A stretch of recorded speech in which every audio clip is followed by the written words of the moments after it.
റോമർ 16:13 കർത്താവിൽ പ്രസിദ്ധനായ രൂഫസിനും എൻ്റെയും അമ്മയായ അവൻ്റെ അമ്മയ്ക്കും വന്ദനം ചൊല്ലുവിൻ. അപ്പോസ്തലനായ പൗലോസ് റോമർക്കെതിരെ ലേഖനത്തിൽ ഏറ്റവും അവസാന ഭാഗമാകുമ്പോൾ ചിലരോടൊക്കെ നന്ദി പറയുവാണ്, ചിലരോടൊക്കെ വന്ദനം ചൊല്ലുകയാണ്. അപ്പോൾ പറഞ്ഞ രണ്ട് വ്യക്തികളാണ്, ഒന്ന് രൂഫോസും രൂഫോസിൻ്റെ അമ്മയും. പ്രിയമുള്ളവർ, എൻ്റെ ചോദ്യം ഇതാണ്: നിങ്ങൾക്ക് രൂഫോസിനെ അറിയാമോ? രൂഫോസിൻ്റെ അമ്മയെ അറിയാമോ? രൂഫോസിൻ്റെ അപ്പനെ അറിയാമോ? രൂഫോസിൻ്റെ അപ്പൻ ആരായിരുന്നു? കർത്താവായ യേശുക്രിസ്തു ക്രൂശ് മരണത്തിലേക്ക് പോവുകയാണ്, ക്രൂശ് വഹിച്ചുകൊണ്ട് പോവുകയാണ്. പോകുന്ന വഴിയിൽ വളരെ ഭാരമുള്ള ഈ ക്രൂശും ചുമന്നുകൊണ്ട് പോകുമ്പോൾ 3 പ്രാവശ്യം കർത്താവ് ആ ഭാരം കൊണ്ട് വഴിയിൽ വീണു. മുൻപിലോട്ട് നീങ്ങുന്നത് വലിയ പ്രയാസമായിരുന്നു. ആരെങ്കിലും ഈ കുരിശിൻ്റെ ചുവട് ഒന്ന് താങ്ങിക്കൊടുത്താൽ ആ കുരിശും ചുമന്നുകൊണ്ട് വേഗത്തിൽ മുമ്പിലോട്ട് പോകാനായിട്ട് കഴിയും. പക്ഷേ ഒരു യഹൂദനും അതിൽ തൊടത്തില്ല. കാരണം പഴയ നിയമം പറയുന്നു, അതിൽ തൊട്ടാൽ പോലും അത് ശാപമെന്ന് അവർ വിശ്വസിച്ചിരുന്നു. ഒരു യഹൂദനും അതിന് തയ്യാറായില്ല. എന്നാൽ ആര് ഈ കുരിശിൻ്റെ ചുവട് താങ്ങിക്കൊടുക്കും? ആരുമില്ല. അങ്ങനെ നോക്കിയിരുന്നപ്പോൾ, പടയാളികൾ നോക്കിയിരുന്നപ്പോൾ, അതാ വരുന്നു, വയലിൽ നിന്നും പണി കഴിഞ്ഞിട്ട് ഒരുവൻ വരുന്നു. ഈ ക്രൂശിൻ്റെ അറ്റം താങ്ങി പിടിക്കാൻ പറഞ്ഞു. ആ മനുഷ്യൻ തിരിച്ചൊന്നും പറയാതെ തന്നെ നിർബന്ധിച്ചിട്ടാണെങ്കിലും ആ ജോലി ചെയ്യുവാൻ തയ്യാറായി.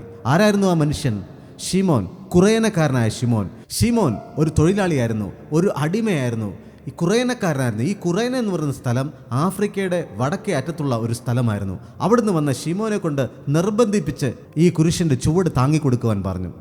അങ്ങനെ ഈ ശിമോൻ അതിൻ്റെ ചുവട് താങ്ങിക്കൊടുത്തു. കർത്താവ് ആ ക്രൂശുമായിട്ട് മുമ്പിലോട്ട് പോയി. എന്നാൽ പിന്നീട് കാണുന്നത് ശിമോനെ നമ്മൾ ഒരു സ്ഥലത്തും കാണുന്നില്ല. എന്നിട്ട് പിന്നീട് കാണുന്നതാണ് ശിമോന് 2 മക്കൾ. ഒന്നാമത്തേത് അലക്സാണ്ടർ തെസലോനിക്കയിലെ ഒരു ബിസിനസ്സുകാരനായിട്ട് മാറി. രണ്ടാമത്തെ മകനായിരുന്നു റൂഫോസ് റോമിലെ ഒരു ഗവർണറായിട്ട് മാറി.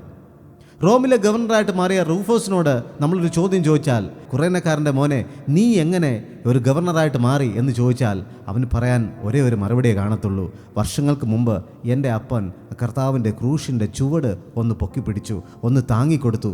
അതുകൊണ്ടാണ് ഞങ്ങൾ ഇന്ന് ഇങ്ങനെ ആയിത്തീർന്നത്. എൻ്റെ അപ്പൻ ആ ക്രൂശിൻ്റെ ചുവട് ഒന്ന് താങ്ങിപ്പിടിച്ചുകൊണ്ട് ദൈവം എന്നെ മാനിച്ചു, ഞങ്ങളുടെ കുടുംബത്തെ മാനിച്ചു. പ്രിയമുള്ളവരെ, നമ്മൾ ഒരുപക്ഷെ പലരും നിർബന്ധിച്ചിട്ടായിരിക്കാം ദൈവത്തിൻ്റെ പല കാര്യങ്ങളും ചെയ്യുന്നത്.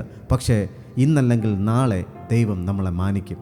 കർത്താവിൻ്റെ നാമത്തിന് വേണ്ടി നമ്മളൊരു ചെറുവിരൽ അനക്കിയിട്ടുണ്ടെങ്കിൽ അതിനുള്ള പ്രതിഫലം ദൈവം തന്നിരിക്കും. അതുകൊണ്ടാണ് പൗലോസ് പറഞ്ഞത്, റൂഫോസിൻ്റെ അമ്മ എൻ്റെയും അമ്മയാണ്, അവർക്ക് വന്ദനം ചൊല്ലുവിൻ എന്ന് പറഞ്ഞത്. അതുകൊണ്ട് ദൈവത്തിന് വേണ്ടി എന്ത് ചെയ്തിരുന്നാലും ദൈവം ഒരിക്കലും നമുക്ക് കടക്കാരനായിരിക്കത്തില്ല. ദൈവം നമുക്ക് പ്രതിഫലം തന്നിരിക്കും, ദൈവം നമ്മളെ മാനിച്ചിരിക്കും. അതുകൊണ്ട് ദൈവത്തിൻ്റെ കാര്യങ്ങൾ സന്തോഷത്തോടെ ചെയ്യുവിൻ, ദൈവം നമ്മളെ മാനിക്കും. God bless you.